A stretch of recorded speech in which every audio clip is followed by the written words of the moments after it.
चलो बच्चों, तो आज हम लोग अकाउंट में सेकंड पार्ट का सेकंड चैप्टर कंटिन्यू करें, जिसका नाम है depreciation.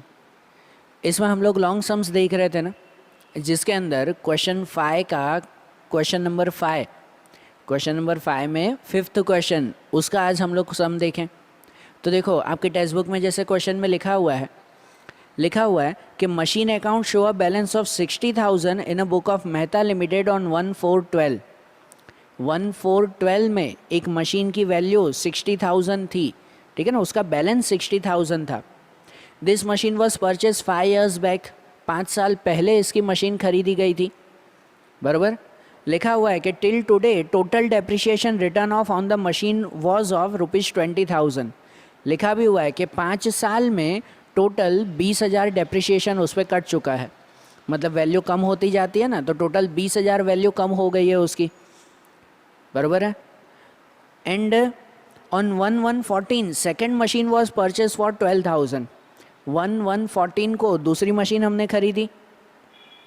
Second machine was not suitable and sold at 10% loss of book value on 31/12/14। दूसरी मशीन जो खरीदी 12,000 में, वो सूटेबल नहीं हुई, अच्छी नहीं हुई, तो उसे 31/12/14 को, मतलब 1 साल में ही बेच दी उसे, बराबर ना। मशीन सही नहीं थी तो बेच दिया उसे। So every year company provide depreciation at 5% under straight line method. हर साल स्ट्रेट लाइन मेथड से जो है ये डेप्रिसिएशन कट होता है। And from the above information prepare machine account and depreciation account in a book of company up to 31/3/15। हमें machine account और डेप्रिसिएशन अकाउंट, ये 2 अकाउंट्स खाली तैयार करने हैं इसमें। लेकिन सबसे पहले काउंटिंग तो करनी पड़ेगी ना। सबसे पहले 2 मशीन है तो उन दोनों मशीन की अलग अलग काउंटिंग बतानी पड़ेगी हमें, बराबर। तो वो काउंटिंग हम लोग कैसे बताएंगे? तो काउंटिंग के लिए अगर पहले फर्स्ट मशीन के बारे में लिखें तो यहाँ लिखा जाएगा फॉर फर्स्ट मशीन, पहली मशीन। तो हर एक काउंटिंग में सबसे पहले क्या ढूंढते हैं? कॉस्ट वैल्यू ढूंढते हैं, बराबर ना। कॉस्ट वैल्यू फाइंड करते हैं। लेकिन यहाँ पे कॉस्ट वैल्यू नहीं दी गई है, यहाँ पे बुक वैल्यू दी गई है 60,000 कि 1/4/2012 को उसकी बुक वैल्यू बैलेंस बता रहा था 60,000। ये मशीन 5 साल पहले खरीदी थी, तो 5 साल पहले कितने में खरीदी थी वो कॉस्ट वैल्यू ढूंढनी पड़ेगी ना, बराबर ना। लेकिन इसमें एक और चीज़ दी गई है कि 5 साल में टोटल डेप्रिसिएशन 20,000 यूज़ किया है। मतलब मशीन की वैल्यू जो कम करता है ना, वो कम की है हमने 20,000, तो 20,000 कम करके उसकी वैल्यू 60,000 हो गई। तो ओरिजिनल वैल्यू कितनी थी, तो उसमें 20,000 बढ़ा देना हम लोग। सीधा सा लॉजिक है कि नहीं? डेप्रिसिएशन मतलब वैल्यू कम करना, तो लिखा हुआ है कि वैल्यू कम करके उसकी वैल्यू 60,000 कर दी, तो अब वैल्यू बढ़ा के उसकी ओरिजिनल वैल्यू पता चल जाएगी कि नहीं? 60,000 में 20,000 प्लस, बराबर। नहीं तो ऐसे भी तो लिख सकते हैं कि cost value equal to book value plus depreciation. Book value में डेप्रिसिएशन प्लस कर दो तो आपको कॉस्ट वैल्यू मिल जाती है। मतलब बुक वैल्यू हमारी है 60,000 और प्लस उस पर डेप्रिसिएशन 20,000 निकाला है हमने। 5 साल में 20,000 डेप्रिसिएशन, मतलब जो है वो कॉस्ट वैल्यू हमें कितनी मिल जाएगी? कॉस्ट वैल्यू मिल जाएगी 80,000 रुपीज़। भाई 5 साल पहले वो पहली मशीन हमने 80,000 में ख़रीदी होगी, बराबर। ये 80,000 कॉस्ट वैल्यू मिल गई। दूसरा गिनते हैं वो इसका डेप्रिसिएशन, कि इस पर 5% डेप्रिसिएशन लगता है हर साल। तो इस पर अगर हम लोग डेप्रिसिएशन यूज़ करें ना, तो डेप्रिसिएशन हो जाएगा 80,000 के 5%। 80,000 के 5% गिनो तो मतलब 5% हो जाते हैं वो 4,000 रुपीज़। कितने हो जाते हैं? 4,000, बराबर ना। कि मतलब हर साल 4-4 हज़ार रुपये कट होते हैं। इसको आप लोग क्रॉस चेक यहाँ से भी कर सकते हो कि देखो डेप्रिसिएशन दिया हुआ है, 5 साल में डेप्रिसिएशन 20,000 कट हुआ, तो मतलब 1 साल में कितना होगा? 1 साल में 4,000 ही हुआ ना, बराबर ना। 5 साल में 20,000 कट हुआ तो 1 साल में मतलब 4,000 कट हुआ, तो भी तो डेप्रिसिएशन वही मिला ना, 4,000। और फिर सेलिंग की, तो पहली मशीन हमने सेल नहीं की है, उसको सेल नहीं किया है, तो इसका मतलब पहली मशीन में सेलिंग की कोई काउंटिंग नहीं करनी है। तो दूसरी मशीन में करें, सेकंड मशीन में लिखे हम लोग कि फॉर सेकंड मशीन, कि अगर सेकंड मशीन के बारे में लिखा जाए तो उसमें भी उसकी कॉस्ट वैल्यू, तो उसकी कॉस्ट वैल्यू दी गई है कि दूसरी मशीन खरीदी हमने 12,000 में, बराबर ना, 12,000 में हमने खरीदी है, डायरेक्टली दिया हुआ है, तो उसकी कॉस्ट वैल्यू तो सीधी दी गई है 12,000 रुपीज़, बराबर। फिर इसका डेप्रिसिएशन गिने कि इस पर भी 5% डेप्रिसिएशन लगाना है। तो अगर डेप्रिसिएशन इसका गिना जाए तो 12,000 के 5%, तो 12,000 के 5% मतलब कितने हो जाते हैं, 600 रुपीज़ होते हैं। कितने होते हैं, 600 रुपीज़, बराबर ना।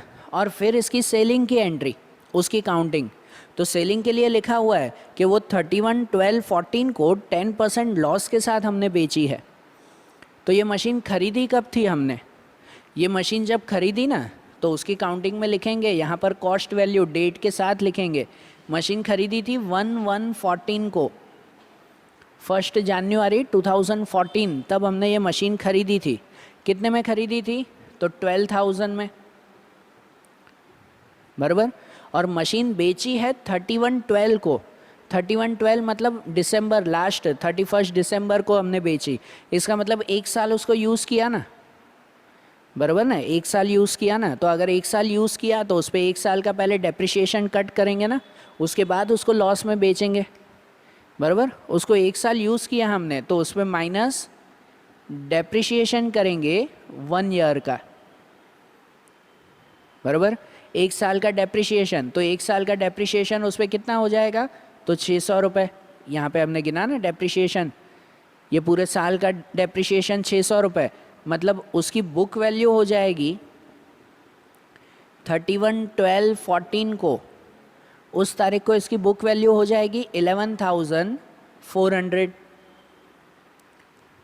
बराबर ना, 11,400 इतनी बुक वैल्यू है।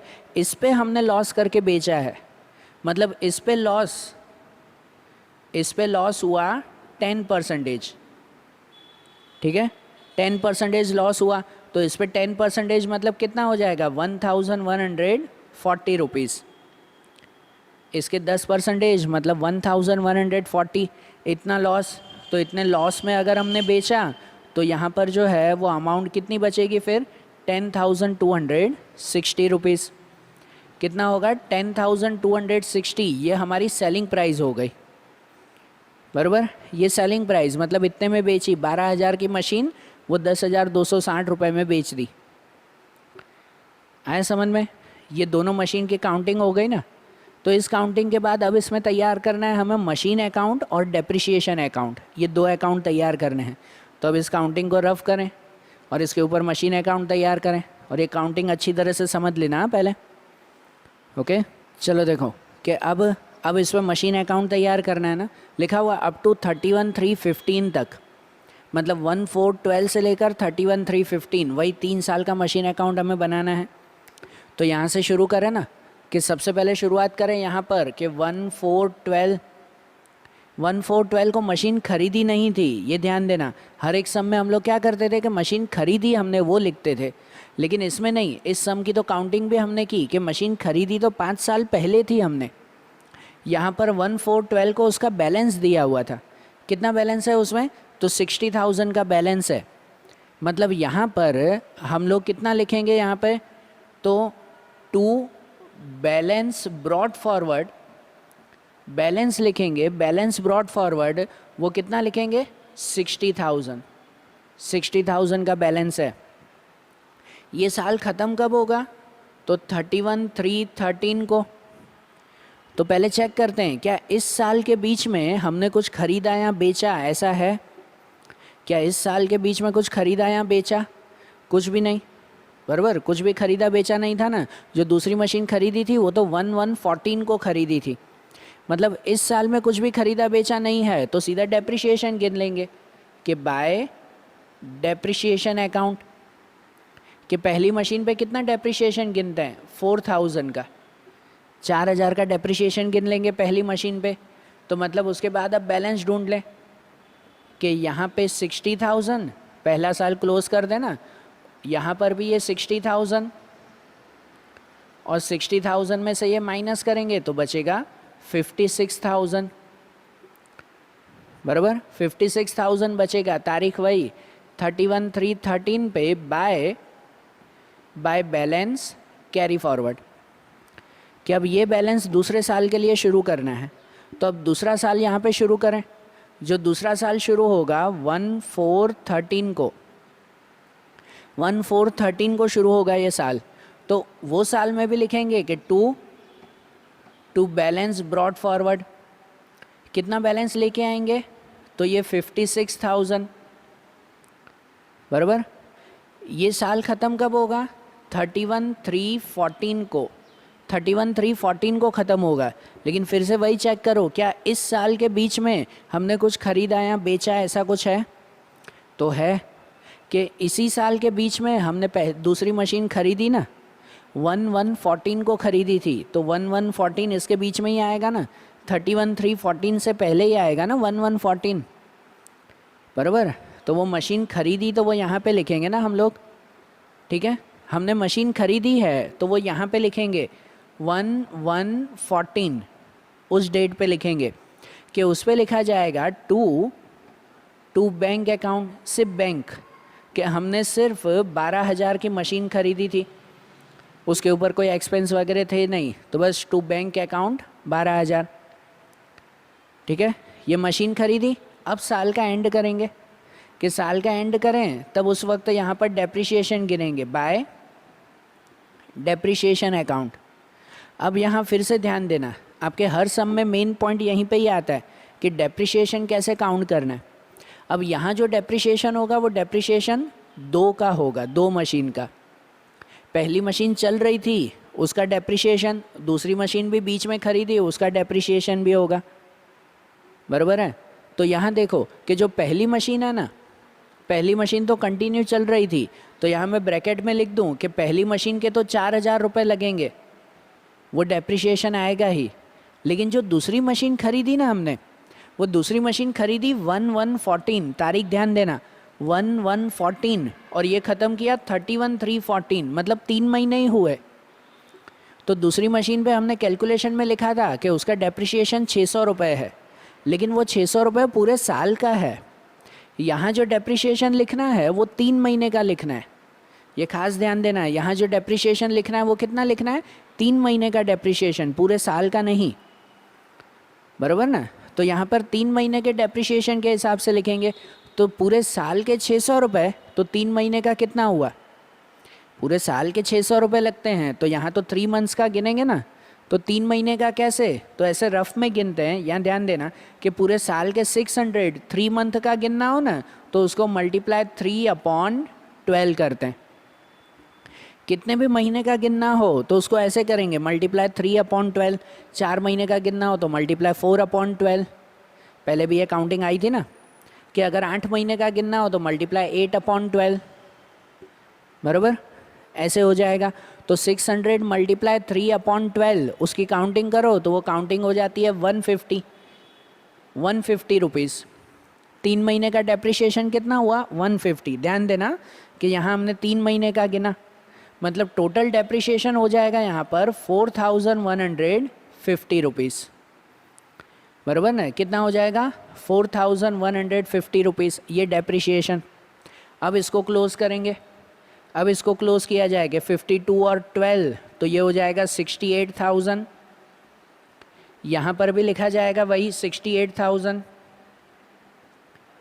और 68,000 में से ये माइनस करेंगे, तो ये अगर माइनस करें 68,000 में से तो वो बचेगा 63,850, जिसमें लिख देंगे हम उसी डेट पे 31/3/14 पे कि बाय बैलेंस कैरी फॉरवर्ड, ये लिख दिया जाएगा ना, बाय बैलेंस कैरी फॉरवर्ड। अब इसे तीसरे साल में लेके जाना है, तो अब तीसरे साल में शुरू करें यहाँ पर कि तीसरा साल वो शुरू होगा 1/4/14 को। 1/4/14 को यहाँ पे लिखेंगे कि टू बैलेंस ब्रॉड फॉरवर्ड। कितना बैलेंस लेके आए, तो 63,850 रुपीज़। ये साल ख़त्म होगा 31/3/15 को, 31/3/15 को ख़त्म होगा। तो इस साल के बीच में कुछ ख़रीदा या बेचा, तो हाँ बिल्कुल बेचा हमने, बराबर। दूसरी मशीन बेच दी ना हमने, हमने काउंटिंग में लिखा था ना कि दूसरी मशीन हमने बेच दी, तो उसके लिए लिखेंगे कि वो बेची, तो यहाँ लिखेंगे पहले 31/12/14 में वो बेच दी, तो उसमें लिखा जाएगा बाय बैंक अकाउंट। पहले ये तारीख लिखेंगे ना 31/12/14 कि बाय बैंक अकाउंट, उसमें हमने बेच दिया। कितने में बेचा था? तो वो अमाउंट थी 10,260 रुपीज़। सेलिंग प्राइस थी ना 10,260, इतने में हमने बेचा था, बराबर। और प्रॉफिट में बेचा कि लॉस में? लॉस में बेचा था। लॉस में बेचा था तो इसी तरफ लिखा जाएगा। मतलब फिर से 31/12/14 उसी तारीख को लिखेंगे by profit and loss account. Profit and loss जिसमें लिखा जाएगा 1,140 रुपीज़, 1,140, बराबर। दूसरी मशीन बेच दी ना। अब साल के एंड में जो है वो इसका डेप्रिसिएशन गिनेंगे 31/3/15 को। 31/3/15 को इसका डेप्रिसिएशन, वो डेप्रिसिएशन जिसमें लिखेंगे बाय डेप्रिसिएशन अकाउंट। और देखो इसमें भी 2 मशीन का डेप्रिसिएशन गिनेंगे कि जिसमें पहली मशीन तो चलती आ रही थी, बराबर। पहली मशीन तो चल ही रही थी कि वो कंटिन्यू, उसे तो कोई बेचा ही नहीं हमने, तो पहली मशीन के तो पूरे 4,000 लगेंगे, प्लस जो दूसरी मशीन है, बराबर, जो दूसरी मशीन है उस दूसरी मशीन पर जो है वो अब 31/12/14 को हमने बेच दी थी, मतलब दूसरी मशीन पे ना 9 मंथ का डेप्रिसिएशन लगेगा। 1/4/14 से लेकर 31/12/14 कितने का? 9 मंथ का। तो दूसरी मशीन का पूरा साल का डेप्रिसिएशन 600 था, तो अब 600 पे 9 मंथ का, तो कैसे करेंगे? 9/12 करेंगे। 600 मल्टीप्लाई 9/12 मतलब कितना हो जाएगा? 450 रुपीज़। कितना आ जाएगा? 450। इतना डेप्रिसिएशन उस पर काउंट करेंगे ना, मतलब उस पर डेप्रिसिएशन आ जाएगा 4,450 रुपीज़, बराबर। 4,450 रुपीज़ आ जाएगा। अब इसको क्लोज़ करेंगे। अब इसको क्लोज़ करें कि इस साइड का अगर क्लोजिंग करें तो वो आ जाएगा 63,850। उतना ही यहाँ पर भी लिखेंगे 63,850, बराबर। और 63,850 में से ये सब माइनस करेंगे, तो ये सब अगर माइनस करें ना तो यहाँ पर बचेगा फिर 48,000 रुपीज़, बराबर। कितना बचेगा? 48,000।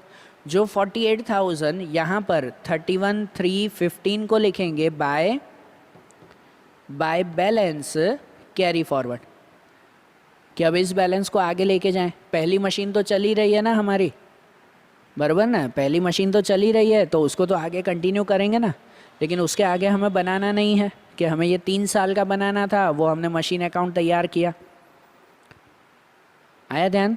और मशीन अकाउंट के साथ आपको पूछा हुआ है डेप्रिसिएशन अकाउंट भी तैयार करना है 3 साल का, तो मैं यहीं पे ही तैयार कर रहा हूँ डेप्रिसिएशन, कि जहाँ डेप्रिसिएशन में तो सिंपल होता है, उसमें हर साल कोई बैलेंस बचता नहीं है, जैसे इसमें बैलेंस कैरी फॉरवर्ड होता है। डेप्रिसिएशन में तो हर साल के एंड में डेप्रिसिएशन काउंट करते हैं और उसे प्रॉफिट एंड लॉस में ट्रांसफ़र कर देते हैं, कोई बैलेंस बचेगा ही नहीं। तो मतलब उसमें ऐसा कि पहले साल का गिनो ना, पहले साल का होता है 31/3/13 को पहले साल का डेप्रिसिएशन कितना था? 4,000 रुपये, ये था ना, वही लिखेंगे ना इस पर। तो यहाँ पर 31/3/13 उसमें लिखा जाएगा, इस तरफ लिखा जाएगा टू मशीन अकाउंट, जिसमें 4,000 रुपीज़ कि मशीन पे 4,000 का डेप्रिसिएशन गिना, और क्रेडिट साइड पे भी वही तारीख 31/3/13 को वहाँ पे लिख देंगे by profit and loss account, कि जो प्रॉफिट एंड लॉस में ट्रांसफ़र किया उसमें भी 4,000 रुपीज़, बराबर। दोनों तरफ 4,000 आ जाता है कि जिसमें अब इसको क्लोजिंग कर देंगे, बराबर। ये 4,000 की क्लोजिंग हो जाएगी, ठीक है ना। ये क्लोजिंग हो गई। अब दूसरे साल का, 1 साल का, हर 3 साल का ऐसे ही बताना है ना हमें। ये 1 साल का गिना, अब दूसरे साल जो डेप्रिसिएशन गिना था वो इतना गिना था हमने 4,150 रुपीज़, तो उसके लिए लिखेंगे कि उसके लिए अब 31,314 दूसरे साल में, यहाँ पर भी वैसे ही कि टू मशीन अकाउंट 4,150 रुपीज़, और इस साइड भी 31,314 में by profit and loss account 4,150 rupees. दोनों तरफ गिना जाएगा ना, कि जहाँ पर भी दोनों तरफ ये क्लोजिंग कर देंगे, इस साइड 4,150 और इस साइड भी 4,150 रुपीज़, बराबर है। और यहाँ हो गया अब तीसरे साल का, तो तीसरे साल डेप्रिसिएशन कितना गिना था दोनों मशीन का मिलाकर, 4,450 रुपीज़ ये डेप्रिसिएशन था ना। तो मतलब तीसरे साल में अगर हम लोग गिने ना तो 31,315 लिखेंगे, 31,315 वहाँ लिखेंगे टू मशीन अकाउंट 4,450 रुपीज़, और इस साइड भी 31,315 उसमें लिखा जाएगा by profit and loss account, वो भी कितना 4,450 रुपीज़, बराबर। जो दोनों को क्लोज कर देंगे हम लोग 4,450 रुपीज़, वो दोनों साइड क्लोज हो जाएगा। तो ये डेप्रिसिएशन अकाउंट तैयार हो गया ना, बराबर ना। डेप्रिसिएशन में कोई काउंटिंग नहीं करनी पड़ती, आपने मशीन अकाउंट में जो भी डेप्रिसिएशन गिना है हर साल, वही डेप्रिसिएशन खाली इसमें लिखना है। आई बात ध्यान। तो ये जैसे सम किया ना आज हमने, इस सम को भी अच्छी तरह से देख लेना।